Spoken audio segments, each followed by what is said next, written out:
Hey everyone, 9.8 is about to drop, or just has dropped depending on when you're watching this video. So we're going to run through everything that you need to know, starting with some last minute changes and then looking at each of the roles. And this is, by the way, the patch that MSI will be played on. Club is also having an event right now where you can win 5 pool party skins if you play just 5 challenges at some point during the week. You can also win Avengers tickets, the God King skins, and be a part of the new Hall of Fame if you get the most trophies. If someone from our club wins that and gets the most, I'll do a $50 RP giveaway as well. So there is a link down below to sign up. Have it on while you play in the background. Don't do anything differently, but earn some coins and some free skins. We're going to start off with something that was last patch, right? You might recognize this. The Cinderhulk is going to deal 300% damage bonus magic damage to minions and monsters from 200%. If you wondered why no tanks got better last patch, it turns out that this was because they forgot to add this into the game, even though it was in the patch notes. Tank junglers should actually be better after this change, and I was looking for it, but it just never arrived, right? And that would make sense. I would keep an eye for Nunu, Rammus, Amumu, and Sejuani especially. The short version is they can farm faster now, which means more gold and more items, a bit tankier. They'll have more chances to gank as well, and it'll be harder to invade them. If you watch my patch preview video for 9.8, then we have 3 ones here that were different that weren't in that video. So Master Yi, during his ultimate, he is now ghosted, which means he can move through units. I'm not sure where this came from, to be honest. It seems really unnecessary. He is already the best jungler below a plat level because games last longer, and he needs about 2 to 3 items to really take off and become almost unstoppable. The new Wet Send is contributing to that as well. It's absolutely crazy on him, which is the other reason that he spiked in 9.7. The item gives him defense, more attack speed, more on-hit damage, which is amazing with the Rage Blade, by the way, and some healing. You're going to be attacking so fast, you're applying the on-hit so much with the Rage Blade that you end up healing for a ton more than pretty much any champion that uses it. Basically, Blood Razor into Rage Blade into its end is already kind of overpowered as a 3-item combo. Most sites have this at you win about 70% of games if you can build those 3 items together. The change is nice and everything. The buff, it stops you getting kite around as much, and especially when you're ganking or fighting in lanes and with minions, but basically he is very strong anyway, even before this. Another top laner, Renekton, has had his base health, attack speed growth, and armor growth rounded up, and the Q healing versus champions increased. The base stats are pretty minimal, honestly. It's mostly just the healing on his Q that is going to make a difference. The normal version is only 9 more rank 5, so it is not massive at all, but the empowered version is 27 better, and that's per champion as well. So in the lane phase, it doesn't really change that much, honestly. I mean, a big team fight, you can heal for more though, so basically when you dive in, it helps to survive, and that is kind of the idea. Ornn is also getting his upgrades buffed on the Sunfire upgrade, the Abyssal Mask, and the Iceborne. It is a really nice change. Ornn can have 2 of these for free, remember, during the game, so he does get benefit out of at least 2. This is a mid to late game power increase, and in theory, you can get a free 325 health on top of what you're already getting, and some extra armor and some magic resist. It'll make him hard to kill and do his job a little bit better. Like late game, this guy should be insane, giving more stats for free to people on his team, and this is kind of just reinforcing that. Just to point out, by the way, as well, the Morgana nerfs and the Blitzcrank passive ultimate rework have been delayed, by the way, so you won't be seeing those in 9.8. Before we go into our roles now, just a few item things that most people should probably be aware about. So like energized effects have been increased on the Stormrazor, and the slow decays over a longer period of time. They're buffing the unique parts of Stormrazor, right? So right now, only Kai'Sa really builds it, and that's got nothing to do with Stormrazor at all as an item. They're trying to make it more attractive if you've taken Fleet Footwork, Rapid Fire Cannon, or Shiv in your build, but I'm not convinced it's actually worth it over other things that you could buy later.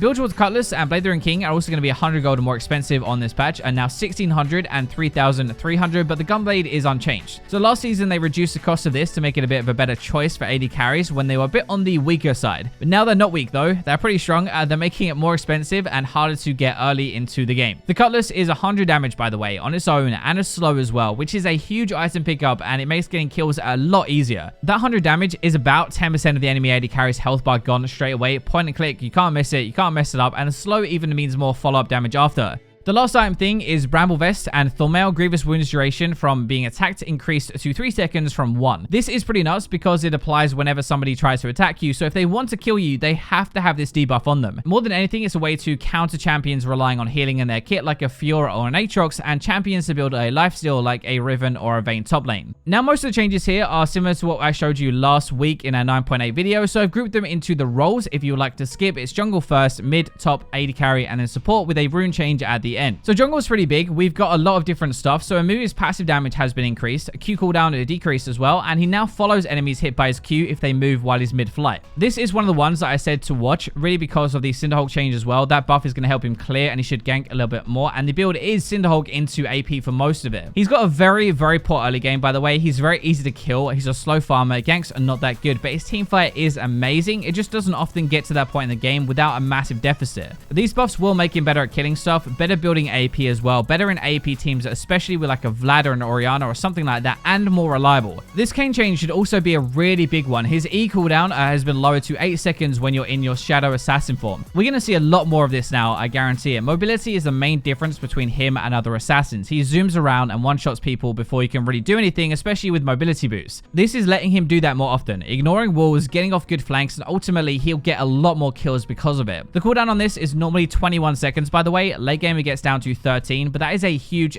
difference now early to get that down to 8 seconds as soon as you transform. With all of these tanks being buffed, one of the best counters is a Trundle, and he's not that good right now because he was nerfed consistently so much. He has been buffed up though, and you can ultimate a little bit more often now with these and do more damage as well with your Q as you get into mid game and especially late game. I don't know if it will change much in solo queue because Trundle's not really suited that much to it, but in pro play it might make him a bit more viable, so we might see him at MSI. The last jungle change is 1-2 Sejuani, where W on her both bars, the first and the second swing, they will do more damage now. This should help her farming, it's going to help her ganks and her team fights as well. All of this is really just coming from her W, which is the thing that you max first. With the new Cinderhulk, the farming should be a lot faster anyway, and I think that it means that not only do you do more damage in a gank, but you can gank more often because you'll be farming faster. It is also an extra 2% damage to everything hit, by the way, with both parts of it, so it will definitely help, and we probably will see a little bit more Sejuani, even though she did have some nerfs recently. Moving into our mid lane then, we have two here, one to Zed and one to Cassiopeia. Zed is getting nerfed, Cassio's getting buffed. Zed's Q damage has been lowered by 10 to 80 to 220, depending on the rank, and your W cooldown increased by 2 seconds rank 1, but it's the same rank 5. It is massively targeting his lane phase more than anything else. Zed is really good, but it makes his trading, his like wave clear, and his poke worse. The cooldown on your W is really there just so that early in the lane phase, if he does use it, then you can gank him easier or fight him or trade back, and you have a bigger window to punish him where he is pretty vulnerable. Cassiopeia's E cost though, her twin fang cost has been lowered by 20 rank 5 when you max it out. She got boned by a lot of nerfs recently, especially to her Q because people started to max that, but they increased the mana cost of that and her W over the past few months. You kind of have to max your E now on Cassio, but that means you run out of mana spamming this for damage, especially in the lane and into the first kind of few mid-game team fights, like not really late game, but definitely mid-game. Moving into our top lane, we have quite a few buffs here as well. Now, remember with this Fiora one, a really good counter to Fiora is Bramble Vest and Thornmail, which was buffed in this patch, so even though she is getting buffed, the best counter was also buffed. Her W damage though, and the slow and the stun duration have been increased, and the E cost, the mana cost, has been flattened at all ranks, is now just 40. Getting stunned by a W is now going to feel a lot worse. 2 seconds is a very long time actually, and this makes me rage when I'm waiting that out, trying to avoid like throwing any crowd control at her, and somebody else does it for me, and that stuns me. Your E is max second, by the way, so that's going to help your mid game, but not really your lane phase, and the idea is that you can bash a tower, you can split push a little bit more, and not run out of mana.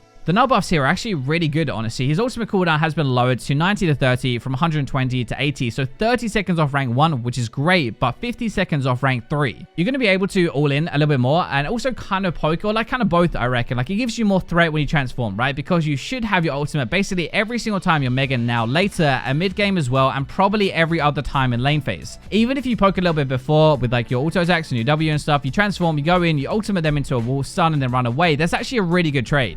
Kayle is also getting some nerfs here, so her AD, armor, and attack speed have been lowered, and the passive ranks are now based on levels and not skill points. These are lane phase nerfs to try and make it so that you can hard beat her early, and then she scales into a beast, but you have an obvious window where you're supposed to punish her. I saw a lot of people in the last video saying that Kleptomancy might not be the way to go anymore, but I'm not sure about that because it does give her golden lane, which is great, helps her scale and stuff, and other potions and stuff to help her survive the lane phase. Fleetful Work might be pretty good though. They had that and the domination secondary for the heal build before Kleptomancy. Either way, she's still going to be really strong late game. If she gets to that point, she will crush everybody. There are 2 more top lane changes. So Singe is getting his health per 5 increased, W slow increase as well, and the E mana cost lowered. The idea is to let Singe be able to fight more often and give him a little bit more regen, won't run out of mana as fast, and the regen as well, he might have got that from Darksteel before that was nerfed. It's not really good to stack those anymore like Singe was doing. The better slow though means that his fighting is going to be a bit better, or his catch potential, I guess, right? He can run at people, then fling them more with the reduced mana cost. The slow is actually a lot. lot. 60% is going to feel like a lot, especially when you're grounded on that as well, so you can't even flash away. It kind of guarantees it now. If he hits that, he will be able to flip you. Camilla's the last one. Her base attack speed has been increased, and this was nerfed before to slow down her farming in the jungle. That didn't work though, so they killed it with the E stun change, but since that did work, she gets her attack speed back again. That's basically what this is. We only have 180 carry change this time. To Jin, his E trap duration increased and traps recharge faster at later ranks, and also his ultimate damage multiplier has been increased. His ultimate is a really good finisher, and now that's going to be even better and kind of what this is for, right? But it's still just as bad at high health totals. You can either use it as kind of a way to engage to slow people, or later in a fight to actually do some damage. The trap slow should be really good. I think this will make most of a difference. It will help his lane phase with the duration, but then his late game with the recharge rate. We also only have 1 for support, so Nautilus' passive root duration has been increased and the Q damage have been increased as well. Basically, the root is just better. It starts longer, it ends up being the same but at a lower level than before, so even better for the mid-game fights. Q is more of a death sentence when it actually hits as well. It is more damage, but it sets up that longer lockdown from the passive, so there's a higher chance you're actually going to be able to get a kill. Last thing is coup de grace. The damage increased by 1% because it no longer gives AD or AP after getting a kill or assist. I was surprised how many of you knew about this, giving AD and AP from the last video, unless you were lying about it, because honestly, like, I had no idea at all. You're not really going to feel this. You probably won't even change away from it. You probably didn't even realize, like, in game that you were getting AD or AP. It actually probably did help you kill a few people, but you wouldn't have realized. It's basically better for the first person that you kill, but worse if you went on to try kill somebody else as well until later into the game. So that is 9.8 wrapped up then, and this is what MSI will be played on as well, and the meta looks pretty solid actually, so there should be some really good games. Thank you for watching. Remember to head over to my club as well to enter into that giveaway, but for now, I will leave you with the robots.